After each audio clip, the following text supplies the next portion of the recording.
Nixon Kibabage, mambo vipi? Poa. Vizuri ndugu yangu. Niko poa kabisa. Tueleze mechi ilikuwaje kwa ujumla? Mechi ilikuwa ngumu kwa sababu tumecheza na timu ambayo iko very organized na tunamshukuru kwa kweli Mwenyezi Mungu, tumefuata maelekezo ya mwalimu, tumeweza kupata alama 3 na magoli 3. Sawa. Unadhani tulikuwa bora kwenye maeneo gani? Kipindi cha kwanza tumeongoza, kipindi cha pili tumeongoza pia. Tulikuwa bora kwenye kutumia madhaifu yao kwa sababu madhaifu yao tulikuwa tumeshayaangalia.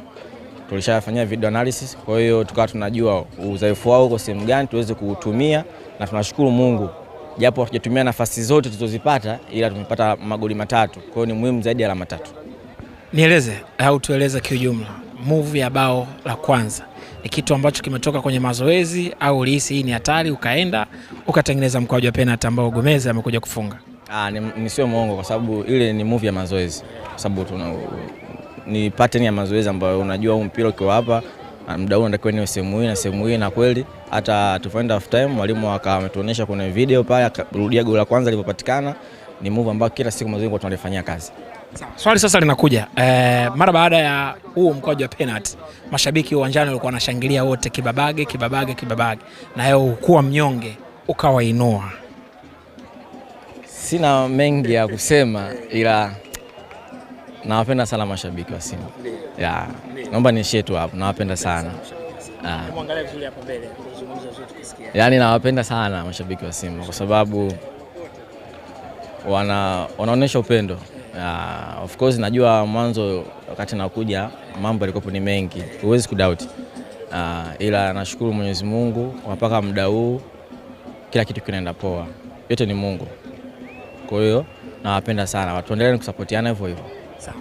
Kwa niaba ya maandalizi ya mechi hii ya leo, ulichaguliwa tuseme au ulionekana au ulipendelewa kuwa mgeni rasmi wa mchezo iliongeza pressure au ilikupa nini? Hebu tueleze ilikuwaje? Pressure lazima. Kwa sababu mimi sijawahi kitu kama hii. Kwa hiyo lazima wanapokuwa issue kama hii inatokea ujue lazima kwanza pressure itapatikana. Hii tu ni jinsi gani ya kuweza kuimaintain, kuangalia sababu kiangalia hususan na mechi yenyewe hii ni Copa must winning game.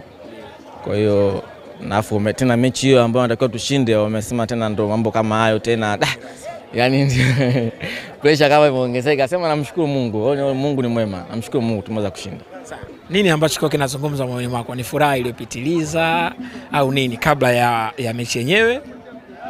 Sasa Kibabage ndo mgeni rasmi. Nini ambacho kwa kinazungumza moyoni mwako? Lakini pia mara baada sasa ya mechi kuzungumza, umekuwa mgeni rasmi, umecheza vizuri na umehusika kwenye bao ambao tumefunga leo. Before game ni lazima nilikuwepo na off na pressure. Of course hiyo mchezaji yote lazima awepo kwa sababu ukiangalia siku kama leo hii alafu mashabiki wamependekeza iwe siku yako. Kwa hiyo ni lazima wategemea kuja kuona mchezo mzuri kutoka kwako na kwa klabu na timu ishinde. Kwa hiyo it's not easy bro. Ila yote na yote namshukuru Mungu. Mungu ni mwema zaidi. Sawa. Bwana nashukuru sana Kibabage.